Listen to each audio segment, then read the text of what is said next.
જય માતા ખેડૂત મિત્રો, આજે તારીખ 26મી જાન્યુઆરી 2025 આજની હવામાન અપડેટની અંદર માહિતી મેળવીએ તો ગુજરાતનું એકંદરે હવામાન આગામી દિવસમાં કેવું જોવા મળશે, ગુજરાતની અંદર વરસાદની સંભાવના છે કે નહીં તેની અપડેટ મેળવીશું. ઠંડી પવન અને ઝાકળ વરસાદની પણ માહિતી આપણે આ વિડીયોની અંદર મેળવીશું. ફેબ્રુઆરી દરમિયાન ગુજરાતનું હવામાન કેવું રહી શકે છે તેની પણ અપડેટ મેળવીશું. ચેનલમાં નવા હોય તો ચેનલને સબસ્ક્રાઇબ કરી નાખજો અને વિડીયોને લાઇક આપીને શેર કરી દેજો.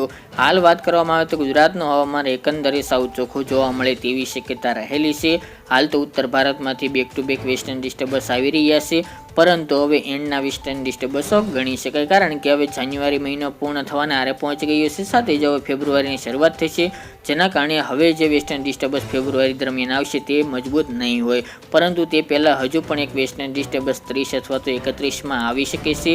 આ વેસ્ટર્ન ડિસ્ટર્બન્સને કારણે ઉત્તર ભારતના પહાડી રાજ્યો તેમજ જમ્મુ કાશ્મીર, ઉત્તરાખંડ, ઉત્તરાંચલ તેમજ અન્ય રાજ્યોની અંદર, તેની સાથે અફઘાનિસ્તાન, પાકિસ્તાન સહિતના પાડોશી દેશોની અંદર પણ ભારે હિમવર્ષાની સાથે વરસાદની પણ શક્યતાઓ છે, જેના કારણે ગુજરાતમાં ફરીવાર જાન્યુઆરીના એન્ડમાં એક હવામાનમાં પલટો આવે તેવી શક્યતા રહેલી છે.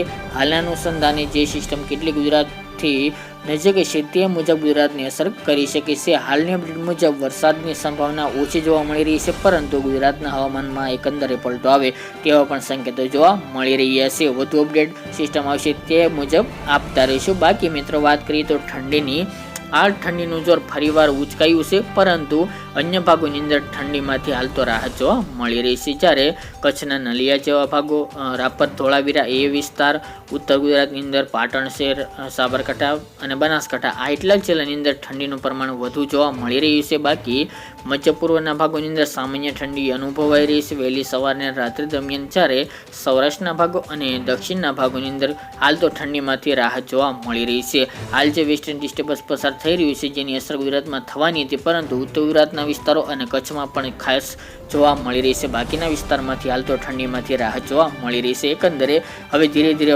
ઉનાળાનો અહેસાસ પણ જોવા મળી રહ્યો છે, પરંતુ મિત્રો ફરીવાર વેસ્ટર્ન ડિસ્ટર્બન્સ આવશે એટલે ગુજરાતની અંદર હાલ તો ઠંડીમાં સામાન્ય વધારો થઈ શકે છે, એટલે કે વહેલી સવારે અને રાત્રે દરમિયાન ઠંડીનું જોર જોવા મળશે. બાકી હવે ધીરે ધીરે ઠંડીમાંથી રાહત મળે અને હવે ધીરે ધીરે શિયાળો પૂર્ણ થાય તેવી સંભાવના રહેલી છે, પરંતુ મિત્રો શિયાળો આ વર્ષે લાંબો ચાલવાનો છે, જેના કારણે ફેબ્રુઆરી દરમિયાન પણ વહેલી સવારે અને રાત્રે દરમિયાન હળવી ઠંડી, ગુલાબી ઠંડી જોવા મળશે.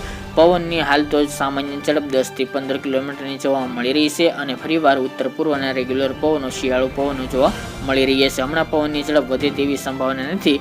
સૌરાષ્ટ્રના અને કચ્છના અને દક્ષિણ ગુજરાતના દરિયાકાંઠાની અંદર થોડી સ્પીડ જોવા મળી શકે છે બપોર દરમિયાનના ટાઈમની અંદર. બાકી પવનની ઝડપ રેગ્યુલર સામાન્ય જોવા મળશે. ઝાકળ વરસાદની પણ હમણાં સંભાવના નથી. અમુક વિસ્તારોમાં ઝાકળ વરસાદનું પ્રમાણ વહેલી સવારે જોવા મળશે, બાકી ઝાકળ વરસાદની હમણાં સંભાવના નથી. તે ઉપરાંત વાત કરીએ તો ફેબ્રુઆરી દરમિયાન મિત્રો 2 પલટા આવવાની પણ શક્યતાઓ છે અને માવઠું થવાની પણ શક્યતાઓ રહેલી છે. આગોતરા એંધાણ તરીકે વાત કરવામાં આવે તો એક માવઠું પહેલાથી બીજા સપ્તાહની અંદર જોવા મળશે. બાકીની અપડેટ આપતા રહીશું. આજની સવારની માહિતી માટે આટલું જ.